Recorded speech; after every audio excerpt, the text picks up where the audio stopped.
Bom dia, meus amados irmãos. Bom dia, graça e paz. Vamos fazer a pergunta juntos? Tudo incrível, irmão Sandro? Tudo incrível. Tudo incrível, meus amados irmãos. Tudo incrível. Nada, nada a reclamar. Somente agradecer. Pai, o Senhor é fiel. O Senhor é fiel, não a mim. O Senhor é fiel. A tua palavra permanece firme. Onde é sobre a tua palavra não há sombra e nem variação. O Senhor é fiel à tua palavra.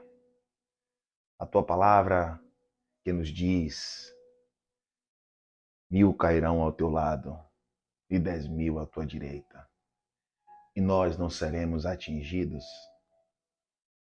Fiel, o Senhor permanece na tua palavra. As revelações da graça de Deus, que são as profecias já consumadas, nós exercemos confessando que vivemos sem avareza, que contentando-nos com o que tendes, porque o Pai dos nossos espíritos diz: de maneira nenhuma te deixarei, de forma alguma te desampararei. A palavra do Senhor, ela permanece para sempre. A palavra do Senhor não pode voltar vazia. E aqui nós estamos para exercer, para praticar e viver, desfrutar desse dia, sabendo que o dia mau ele já vem vencido. O sol está sobre os justos e os injustos. Não vá medir a sua vida com a vida do outro. Faça apenas a sua parte. Olhe para o autor e consumador e diga: foi por você? Sim. Não há sacrifício maior. Então, somente agradeça. No teu ministério terreno, na tua passagem na terra, ele disse: vinde a mim, todos que estáis cansados e oprimidos. Tomai sobre vós o meu jugo. Aprendei de mim, que sou manso e humilde de coração. E eu acalmarei as suas almas, as suas emoções. Porque o meu jugo é suave e o meu fardo é leve. Deus, ele trata com a nossa consciência. Deus, ele nos dá alimento diário para que nós venhamos vencer o dia mau. A água a qual nós somos purificados e lavados, fomos, é a tua palavra. A tua palavra que divide entre juntas e medulas. A tua palavra é viva e eficaz.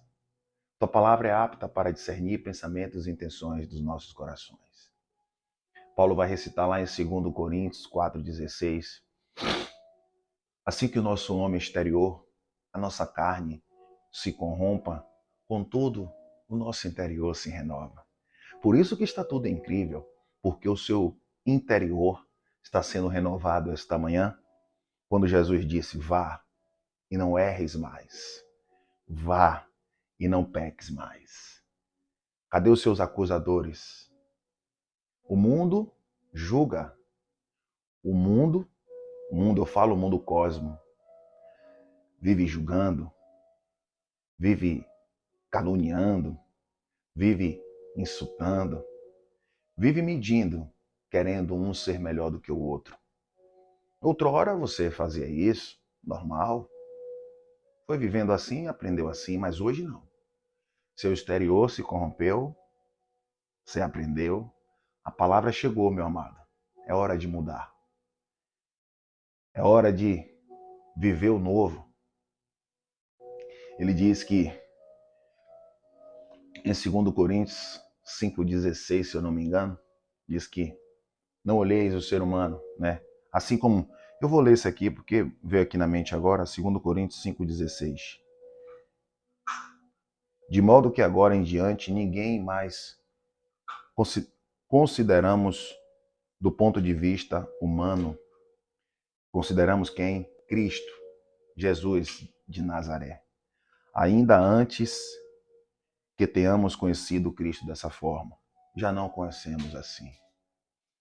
Na versão Almeida Corrigida e Fiel, ele vai dizer assim: assim que daqui por diante, a ninguém conhecemos segundo a carne, está falando de Cristo, e ainda que tenhamos conhecido Cristo segundo a carne, contudo agora não conhecemos deste modo. Ou seja, nos ensinaram, né? Temos que ser imitadores de Jesus. Mas Jesus, ele manifesta o amor. Jesus de Nazaré. E ele diz que ele ia e deixaria o Consolador. É o Espírito que habita em nós. Só que Jesus ali, muitas coisas precisam ser analisadas porque Jesus está no cumprimento da lei. Então, Jesus, se você parar para analisar, Jesus não casou. Jesus teve que ser circuncidado. No judaísmo, você tem que passar pela circuncisão, que é cortar o prepúcio aqui das nossas partes. Então, precisamos analisar. Mas Jesus manifestou muito o amor. Aí Paulo vem pregando aos Coríntios a graça. Assim que daqui por diante, a ninguém conhecemos ele segundo a carne. Por quê?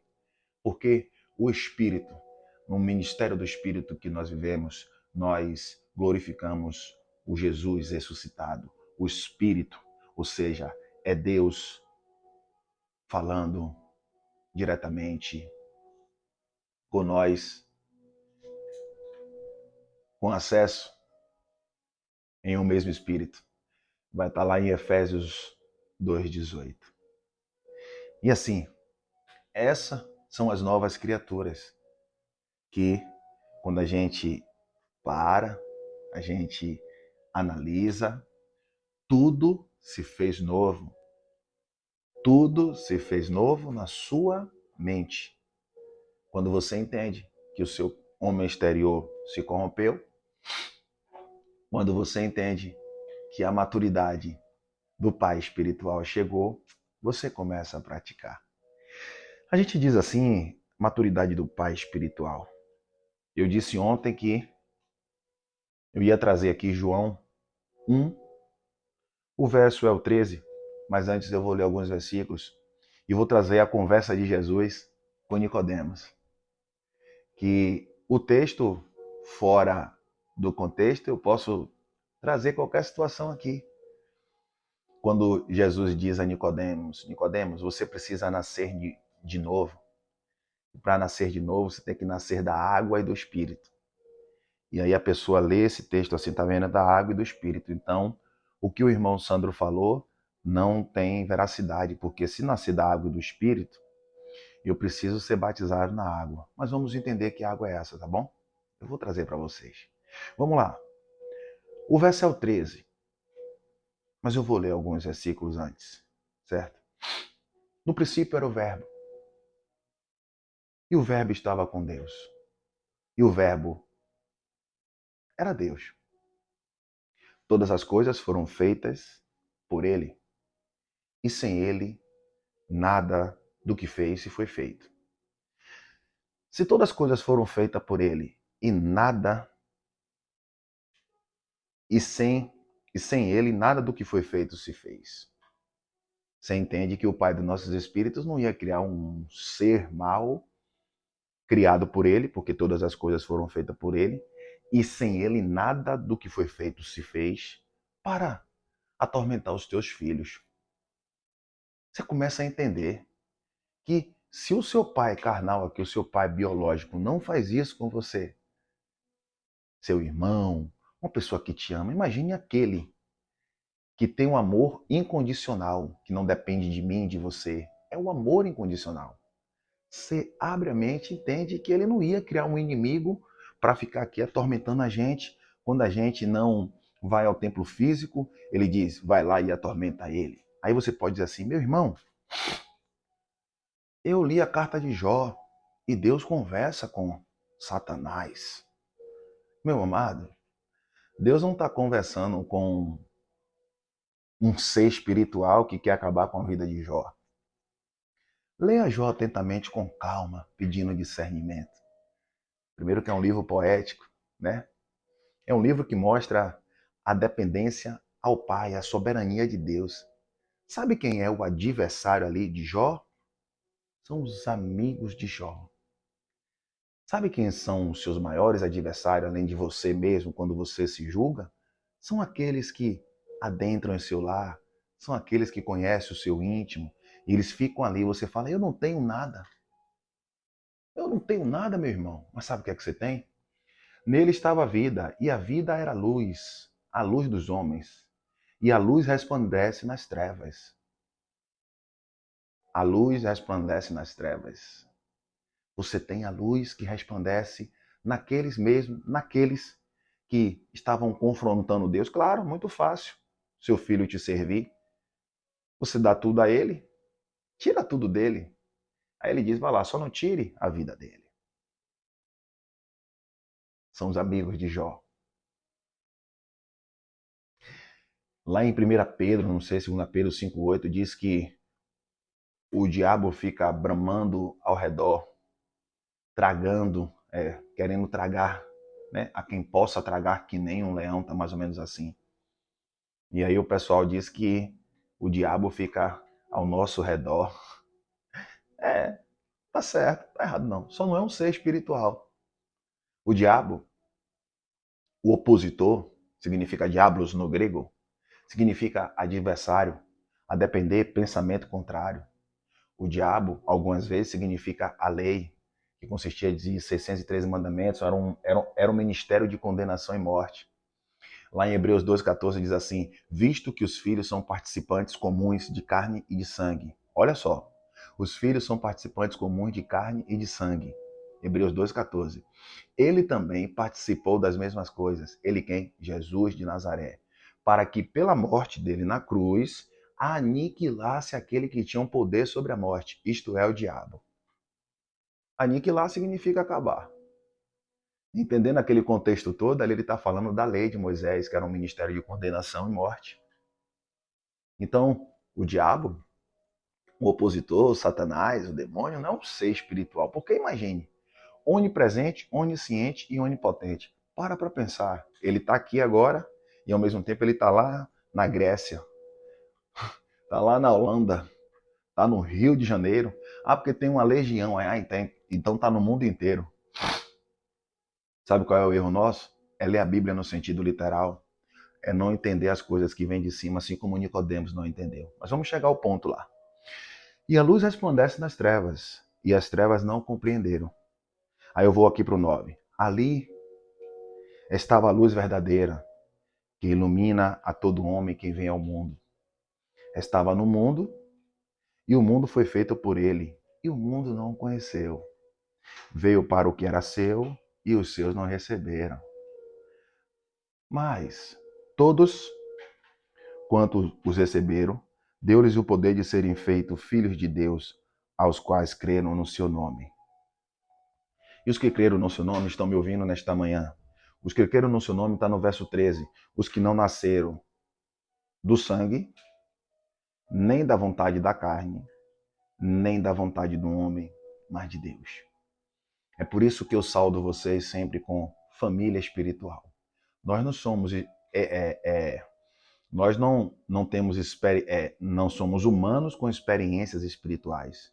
Nós somos espirituais com experiências humanas. E ao tempo que a gente vai evoluindo, o espírito vai ativando e vai educando esta natureza que não se converte às coisas de Deus de maneira nenhuma. É por isso que eu disse, o que é que adianta você lavar a carne e dizer que é uma nova criatura, que tudo se fez novo, quanto a mente não está renovada? O seu vizinho professa outra religião, você não respeita e você diz que você é de Deus e que ele é do diabo. Tá que nem Nicodemos. Por quê? Por quê, meu irmão? Vamos ler aqui um pouquinho de Nicodemos. O novo nascimento. Nicodemos. Havia entre os fariseus um homem chamado Nicodemos. João 3. Príncipe dos judeus. Este homem foi ter a noite com Jesus e disse-lhe: Rabi, bem sabemos que és mestre, vindo de Deus, porque ninguém pode fazer estes sinais que tu fazes, se Deus não for por ele. Se Deus não for com ele. Ele reconhece. Ele é mestre. Jesus respondeu, disse-lhe, na verdade te digo, aquele que não nascer de novo, não pode viver o reino de Deus. E o que é nascer de novo, não viver o reino de Deus? Vive o reino de Deus no céu ou na terra? Diz que buscais o reino e a tua justiça e todas as coisas serão acrescentadas. Nesse tempo, Jesus não tinha ido na cruz. Eles precisavam buscar o reino. O que é o reino? Amor, paz, longanimidade, benignidade, mansidão, domínio próprio. E o reino é chegado, o reino está em vós, quando ele diz. E o reino chegou quando ele falou aqui, ó, está consumado. Romanos 14:17 vai dizer que o reino de Deus não é comida e nem bebida, paz, alegria, a justiça e o gozo no Espírito. Então, Nicodemos não conhecia isso ainda, falando com Jesus. E aí Jesus, e disse-lhe Nicodemos, olha aí o mestre, viu? Como pode um homem nascer sendo velho? Pode porventura tornar a entrar no ventre de sua mãe e nascer? Nicodemos entendeu que Jesus estava falando que ele tinha que morrer para nascer de novo. Assim somos nós quando lemos a Bíblia no sentido literal e pegamos tudo e espiritualizamos e o homem vai ali, alguns porque aprenderam assim, outros invertem tudo para trazer o povo para ele, prender o povo e assim a gente vai vivendo no efeito manada. Jesus respondeu, na verdade te digo que aquele que não nascer da água e do Espírito não pode entrar no reino de Deus. O que é nascido da carne é carne, o que é nascido do Espírito é Espírito. Não te maravilhes de ter dito isso, necessário você nascer de novo. Em outra versão, ele vai dizer assim, ó. Na versão, ele vai dizer aqui, ó. Não te surpreenda pelo fato de eu ter dito é necessário que vocês nasçam de novo. Nicodemos perguntou, como pode isso? Jesus disse, você é mestre em Israel e não entende essas coisas. Certas coisas aqui talvez você choque nessa reflexão matinal, mas busque, peça entendimento ao Pai que Ele vai te dar, porque tem coerência, tem base, mas às vezes você se pergunta, como é que esse rapaz está dizendo aí que o diabo não existe? Olha o diabo acabando com todo mundo. Não. Que Deus é esse? Vai lá, diabo. Destrua Jó, destrua Sandro, destrua Maria. Por quê? Porque ele não me deu o dízimo, porque ele não comeu a Santa Ceia. Vai lá, destrua a vida dele. Que é isso? Esse é o amor incondicional? Essa é a vontade do Pai que é boa, perfeita e agradável? Jesus disse, em verdade lhe digo que falamos do que conhecemos e testemunhamos do que vimos, mas, mesmo assim, vocês não aceitam o nosso testemunho. Por mais que Jesus falava, o povo não queria. O povo queria o quê? O erro. O povo queria o quê? Não, eu vou ouvir os fariseus e os escribas. E assim vive o povo hoje. Ah, meu irmão, o que é nascer da água e do Espírito? Efésios 5, 26. Vou ler o 25 para dar. Maridos, cada um de vocês deve amar a sua esposa, assim como Cristo amou a igreja. Quem é a igreja? Somos nós. E entregou-se por ela, para santificá-la, a purificado, pelo lavar da água, por meio da palavra. Não é a piscina, não. Não é o mar, não é o rio, não. E o Espírito? Foi quando ele disse, está consumado. Derramou o Espírito, como eu disse ontem, em 1 Coríntios 3,16, em Gálatas 4,6, ele vai dizer aqui, ó, só para finalizar. Então, nascer da água e do Espírito não é o batismo oriundo do judaísmo simbólico de João preparando o caminho. Não. Gálatas 4,6. Porque vocês são filhos, Deus enviou o Espírito do seu Filho ao coração de vocês e ele clama, Abba, Pai. Louvado seja Deus. Obrigado, Pai. O efeito manada não gosta de palavras assim, mas tudo bem. Vamos caminhando, cada qual no seu cada qual. Desperta, ó tu que dormes. O Espírito que intercede por nós. O Pai nos ensina nesta manhã, como está aqui nos ensinando. Nascer da água, a água limpa, a palavra, a graça de Deus. E o Espírito foi na cruz, Romanos 6,3. Não sabeis que vós, todos vós, fomos batizados em Jesus Cristo, com Jesus Cristo na sua morte? Forte abraço, está tudo incrível, um bom feriado para vocês e vamos que vamos, permitindo o Papai do Céu. Até amanhã. Amanhã o efeito manada vai ser sobre trazer o dízimo à casa do tesouro. Vamos saber que tesouro é esse e se o dízimo emprega-se em nossas vidas hoje, rapidamente, nesta reflexão matinal, para que não venhamos viver no efeito manada, dando dinheiro para ser abençoado. Vamos lá. Graça e paz.